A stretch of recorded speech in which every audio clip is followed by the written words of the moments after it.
ఏదైనా చచ్చిపోయిన వాళ్ళ ఎస్ఐలు ఉన్నారు, సిఐలు ఉన్నారు, కానిస్టేబుల్ ఉన్నారు, ఎంఆర్ఓలు ఉన్నారు, డాక్టర్లు ఉన్నారు, యాక్టర్లు ఉన్నారు, అందరు. తెలంగాణ మీడియా మిత్రులందరూ కూడా నమస్కారం. ఈరోజు మన ధర్నా చౌక్లో రేపు అసెంబ్లీల 5వ తారీఖున తెలంగాణ వ్యాప్తంగా రిటైర్డ్ ఎంప్లాయీస్ యొక్క వాళ్ళ యొక్క బెనిఫిట్స్ జీపీఎఫ్ కానీ ఇవి కానీ అవన్నీ కూడా దాదాపు 14,000 మంది రిటైర్డ్ అయ్యారు. వాళ్ళ పైసలు ఇంతవరకు రాలే. అందులో 41 మంది ఆల్రెడీ ఇంతవరకు మరణించారు. దానిపైన నిన్న దినాన ఎన్హెచ్ఆర్సీలో కేసు రిజిస్టర్ అయింది. 2 నెలల కింద పెట్టిన కేసు కూడా నిన్న రిజిస్టర్ కావడం జరిగింది. అంతేకాకుండా ఈరోజు ముఖ్యమంత్రి రేవంత్ రెడ్డి గారు ముఖ్యమంత్రి కాగానే 5 డిఏలు ఇచ్చేస్తా అని చెప్పిండు. 5 డిఓలు అక్కడ ఉంది, రేపు తెల్లారితే 6వ డిఓ. ఈరోజు భారతదేశం అంతటా కూడా పిఆర్సీ ఇచ్చేసింది, రిటైర్మెంట్ బెనిఫిట్స్ ఇచ్చింది. కానీ ఇయాల్టి వరకు ఇక్కడ రూపాయి కూడా ఇవ్వలేదు. కాగ్ రిపోర్ట్లో బాజాప్తా తెలంగాణ ప్రభుత్వం మరి రిటైర్మెంట్ ఎంప్లాయీస్ బెనిఫిట్స్ కోసం 16,842 కోట్ల రూపాయలు శాంక్షన్ అయిపోయినాయి, వాళ్ళకి ఇచ్చేసినట్టుగా కాగ్ రిపోర్ట్ చెప్తా ఉంది. అంతేకాకుండా 2024-25 సంవత్సరానికి గాను దాదాపు 11,000 కోట్ల రూపాయలు అవి కూడా వచ్చినాయి, అవి కూడా దారి మళ్ళినాయి. అయినా కానీ మేము ఈరోజు గవర్నర్ గారికి రీప్రజెంటేషన్ ఇచ్చిన 1, 2, 3 ఇచ్చిన గవర్నర్ కార్యాలయంలో ఇచ్చిన రీప్రజెంటేషన్ ఈరోజు ముట్ట దాఖలవుతుంది. యాక్చువల్గా గవర్నర్ గారి డ్యూటీ ఏంటంటే ఈ తెలంగాణలో ఫ్యాక్చువల్ రిపోర్ట్ అంటే జరుగుతున్నటువంటి దానిపైన జరుగుతున్నటువంటి మరణాలపైన జరుగుతున్నటువంటి ఈరోజు రిటైర్ అయిన ఉద్యోగాలకు ఏవైతే ఇబ్బందులు కలుగుతున్నాయో ఇంతమంది మరణాలపైన ఫ్యాక్చువల్ రిపోర్ట్ అనేది అక్కడికి పంపాలి. ఎందుకంటే ఆర్టికల్ 21 రైట్స్ ఏవైతే ఆ రైట్స్ మొత్తం పౌర హక్కులు మొత్తం ఈరోజు కాలరాస్తా ఉన్నారు. దీనిపైన తెలంగాణ పౌర హక్కులు, ఉద్యోగ హక్కులు, రిటైర్మెంట్ అయిన వారి హక్కులు ఈరోజు భంగం కలుగుతూ ఉంది. ఇందులో భాగంగా దాదాపు 41 మంది మరణించారు.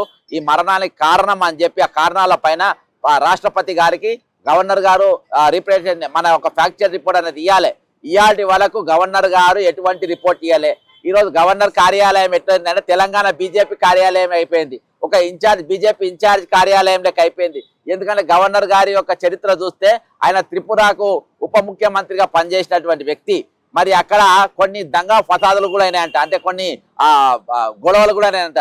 ఆ గొడవలలో ఈయన పాత్ర ఉందని అంటే ఆయనకు రిహాబిలేషన్ సెంటర్ లెక్క ఈరోజు ఆయనకు హైదరాబాద్లో ఒక రాజ్భవన్ ఇచ్చి ఈయనను ప్రజా సమస్యలు వినొద్దు, ఎంతమంది చచ్చిపోయినా వాళ్ళ దిక్కు చూడొద్దు, ఎంతమంది రిటైర్మెంట్ ఉద్యోగాల వాళ్ళ గురించి అవసరం లేదు, ఈ రోజు మేము పైసలన్నీ దారి మళ్లించిన రేవంత్ రెడ్డి ఖర్చు పెట్టుకుని మీరు మాట్లాడద్దు. ఎందుకంటే రేవంత్ రెడ్డి మనోడు, మన ఆర్ఎస్ఎస్ ఓడు, మన బాబా జలంతేలో వచ్చినోడు, ఈరోజు మన ఎజెండాను ఆయన ఫుల్ఫిల్ చేస్తూ ఉన్నాడు. కాబట్టి ఈరోజు రేవంత్ రెడ్డిని ఏమనని కూడా వీల్లేదు. ఈరోజు మనం ఎవ్వరం కూడా ఏమంటలేము. ఈరోజు బాజాప్తా హైదరాబాద్ మీద 144 సెక్షన్ అక్టోబర్ 27 మొదలుపెట్టి 2024 నవంబర్ 27 వరకు 28 వరకు 144 సెక్షన్ మన కిషన్ రెడ్డి గారు ఏం మాట్లాడలేదు. అంతేకాకుండా మన బండి సంజయ్ హోమ్ మినిస్టర్ గారు ఏం మాట్లాడలేదు.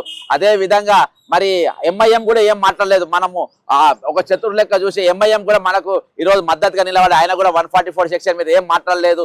కాబట్టి ఆయన మనోడు ఏం మాట్లాడొద్దని చెప్పి ఈరోజు బాజాప్తా చెప్తున్న పరిస్థితి ఈరోజు. అంతేకాకుండా మరి 600 చదరపు కిలోమీటర్లో ఉన్నటువంటి హైదరాబాద్ను ఈరోజు 2,000 చదరపు కిలోమీటర్కు దాని వైశాల్యాన్ని పెంచి ఈరోజు జిహెచ్ఎంసీ పరిధిని పెంచుతా ఉన్నారు. కానీ దాన్ని కూడా మీరు ఏమనద్దు, ఈరోజు బ్రహ్మాండంగా పెంచుతా ఉన్నారు. దాన్ని పెంచుకుంటా పోనీ, అక్కడ ఉన్నది మన ప్రభుత్వం. దేనికోసము ఇదంటే యూనియన్ టెరిటరీ కోసము, దీన్ని యూటీగా మార్చనికి అని చెప్పేసి ఈరోజు మరి దీని మీద ఈరోజు ప్రతిపక్షాలు దీని మీద గొంతెట్టడం కానీ, ఈరోజు ప్రతిపక్షాలు దీని మీద మాట్లాడడం కానీ, ఇయాల్టి వరకు 144 సెక్షన్ ఎందుకు పెట్టామో కానీ ఈరోజు బీజేపీ కానీ, కాంగ్రెస్ కానీ, బీఆర్ఎస్ కానీ, ఎంఐఎం కానీ, సిపిఐ కానీ, సిపిఎం కానీ ఎవరు కూడా ఈ 144 సెక్షన్ మీద ఇయాల్టి వరకు అడిగారు.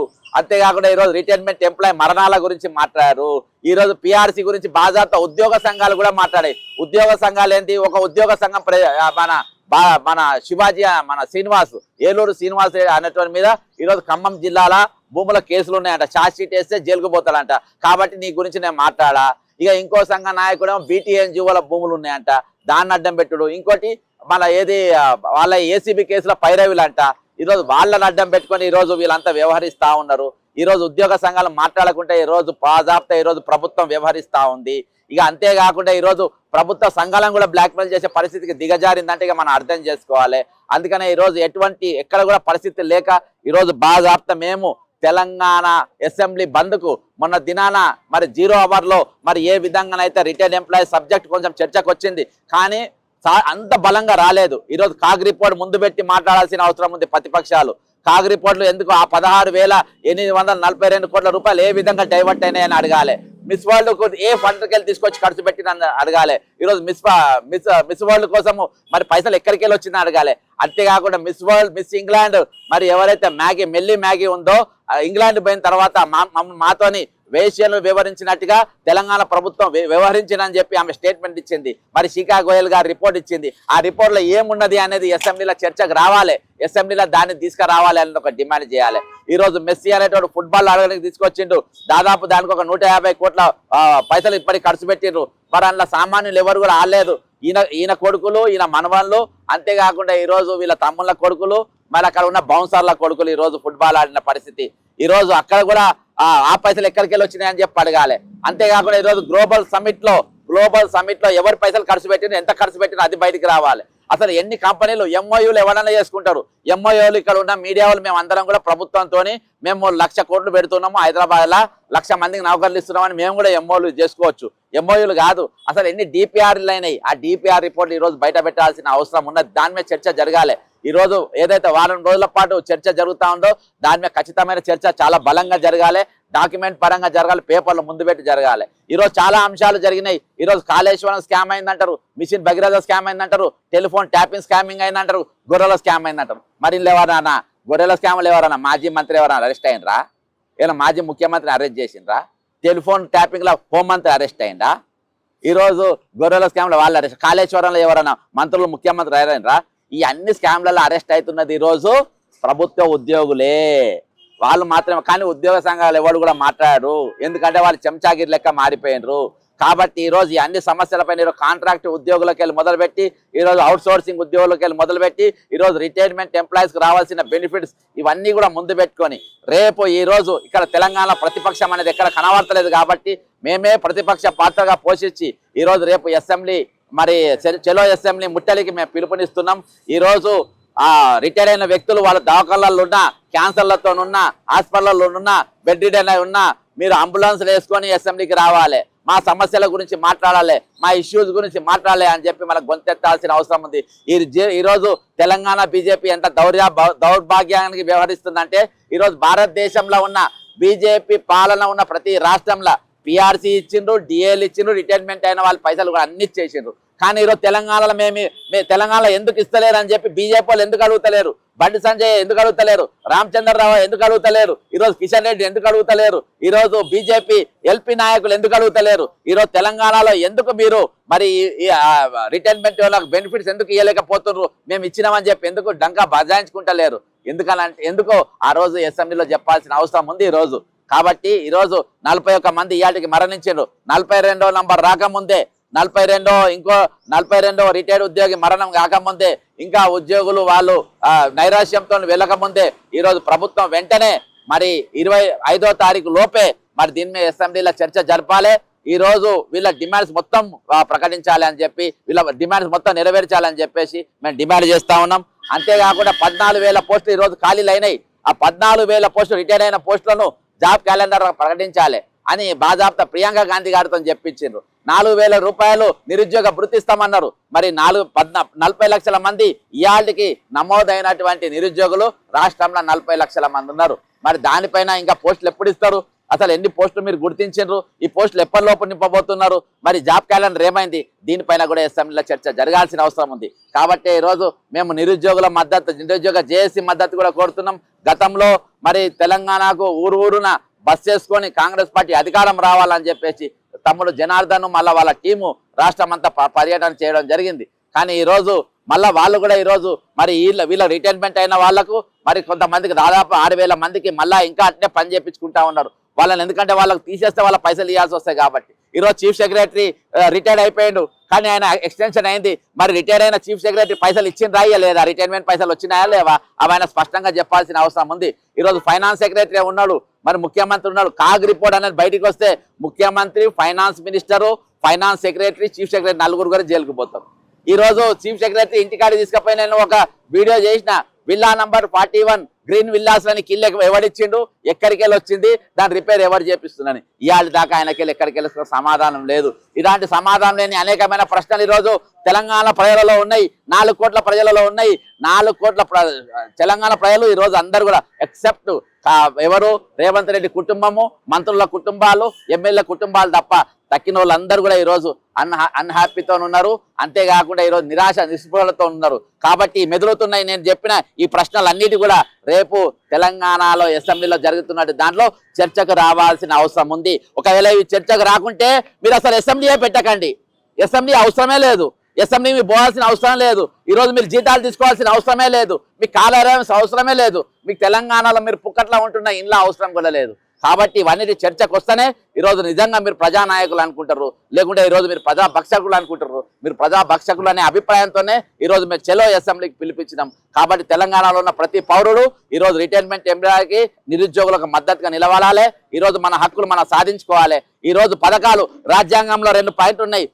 పాయింట్ నెంబర్ 1 ఏంటంటే ఈరోజు కమిటెడ్ ఎక్స్పెండిచర్లో జీతాలు టైంకి ఇవ్వాలి, కరెక్ట్గా ఇవ్వాలి, పిఆర్సీ టైంకి ఇవ్వాలి, కరెక్ట్గా ఇవ్వాలి, డిఏలు ఇవ్వాలి. ఈరోజు వాళ్ళకి ఇచ్చిన తర్వాత ఈరోజు అప్పులు కట్టాలి అని ఉన్నది. కానీ ఈరోజు మన తెలంగాణ సపరేట్ వేరే తిరిగి అవుతుంది. నీవు రిటైర్మెంట్ పైసలు ఇవ్వవు, డిఏలు ఇవ్వవు, పిఆర్సీలు ఇవ్వవు, ఖాళీలు నింపవు, కానీ పథకాలు ఇస్తావు. పథకాలు ఎందుకు ఇస్తారు? ఈరోజు నేను చెప్పడానికి చాలా సాహసిస్తున్నా. ఈరోజు తెలంగాణలో ఉన్న భర్తలు మొగోళ్ళ కంట వాళ్ళ భార్యలకు పండుగకు చీరలు కొట్టే దమ్ము లేదంట. కాబట్టి మేము కొనిస్తాం. నువ్వు కొనిచేది మొగానికి చీర కొట్టడానికి చేత కాదమ్మా, మేము కొనిస్తామమ్మా, మేము కొనిస్తాము అని చెప్పేసి ఈరోజు ప్రభుత్వం పండుగలకు చీర కొట్టించే పరిస్థితికి వచ్చింది. ఈరోజు నీకు భర్తలకేమో బస్ టికెట్ తీసుకునే దమ్ము భర్తలకు ఉంటుందంట. నీ భార్యలకు, నీ ఆడపిల్లలకు టికెట్ తీసుకునే దమ్ము తెలంగాణలో భర్తలకు, తెలంగాణ తండ్రులకు ఈరోజు వాళ్ళ దమ్ము లేదు. కాబట్టి మేము ఫ్రీ బస్ ఇస్తున్నాం అని అంటారు. అంటే తెలంగాణలో ఆత్మగౌరవం ఏ కారికి దిగిపోయిందంటే పండుగకు భార్యకు కానీ, తల్లికి కానీ, చెల్లెలకు కానీ చీర కొట్టలేని పరిస్థితులలో ఈరోజు తెలంగాణ మొగోడు ఉన్నాడు. ఈరోజు భార్యలకు కానీ, బిడ్డలకు కానీ, అక్క చెల్లెళ్ళకు కానీ వాళ్ళకు ఆడవాళ్లకు బస్ టికెట్లు కొనలేని దౌర్భాగ్యమైన స్థితిలో ఈరోజు తెలంగాణ ప్రజానికం ఉన్నదా? ఇవా మీరు పెట్టే పథకాలు? ఈరోజు ఉచిత వైద్యం ఉండాలి, ఉచిత విద్య ఉండాలి, అవి మాత్రం కార్పొరేట్ చేస్తారు, అవన్నీ మీరే పెడతారు. వాటికి ఫీజులు కట్టలేక ఈరోజు జనం తల్లడిల్లిపోతా ఉన్న పరిస్థితి. ప్రభుత్వ ఆసుపత్రిలో వసతులు ఉన్నాయి, ఈరోజు విద్యాలయాల్లో వసతులు ఉన్నాయి, ఇవన్నీ పెట్టుకుంటే ఫ్రీ అని పెడతారు. ఈరోజు ఎవరికైతే జీతాలు ఇవ్వనో, ఎవరికైతే పిఆర్సీలు ఇవ్వనో వాళ్ళు మాత్రం హ్యాండ్ ఇస్తారు. ఇటువంటి పరిస్థితులు ఉన్నాయి. మామూలు వచ్చేసిండ్రు మన కోసము, పోలీసులు వచ్చిండ్రు. ఈరోజు వాళ్ళు డ్యూటీ పర్ఫెక్ట్ చేస్తారు. ఇంకా వాళ్ళ పిఆర్సీ ఇస్తే ఎట్లా ఉన్నాడో, వాళ్ళకి ఆరోగ్య భద్రత ఇస్తే ఎట్లున్నాడో, వాళ్ళకు ఒక ఆరోగ్య కెమెరాలో తిప్పండి, వాళ్ళకి అక్కడ ఆరోగ్య భద్రత లేదు, వాళ్ళకి పిఆర్సీలు లేవు, వాళ్ళకి జీతాలు లేవు, అయినా కానీ వాళ్ళ డ్యూటీ వాళ్ళు బరాబర్ చేస్తారు. వాళ్ళు ఎందుకు చేస్తారు? ఈ రోజు మా హోంమంత్రిని మాట్లాడలే. హోంమంత్రి ఎవరు? ఈ రోజు రేవంత్ రెడ్డి గారు. రేవంత్ రెడ్డి గారి మీద ఎన్ని కేసులు ఉన్నాయి? 89 క్రిమినల్ కేసులు ఉన్నాయి. అలా ఏ కేసు ఉన్నాయి? 420 కేసు కూడా ఉన్నది. తెలంగాణ ముఖ్యమంత్రి గారు 420, ఈ తెలంగాణ ముఖ్యమంత్రిలో 420 కేసులు ఉంటాయి. అసోంటి వాళ్ళకు ఈ రోజు వీళ్ళు వస్తారు పోలీసులు మన అరెస్ట్ చేయడానికి. వీళ్ళకి ఆరోగ్య భద్రత లేదు, వీళ్ళ దావకాన పోతే వీళ్ళ దావకానే తెలుసుకోరబ్బా.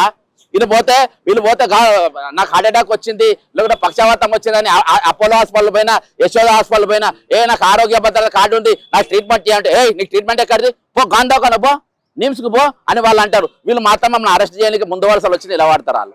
కాబట్టి ఈరోజు వాళ్ళ తరపున మాత్రం మనమే ఈరోజు వీళ్ళందరినీ కూడా ప్రభుత్వ ఉద్యోగుల ఫోన్ ట్యాపింగ్ లో ఎవరు పోయినరు? ఏమైనా ముఖ్యమంత్రి పోయిండా? ఏమైనా ప్రధానమంత్రి పోయిండా? హోంమంత్రి పోయిన ఫోన్ ట్యాపింగ్ ఎవరు పోయినరు? మామూలు ఉద్యోగులు పోయినరు, మామూలు పోలీసులు పోయినరు. ఈరోజు కాళేశ్వరం స్కామ్ ఎవరు పోయినరు జైలు? మామూలు ఉద్యోగులు పోయినరు. గుర్రల స్కామ్ ఎవరు పోయినరు జైలుకు?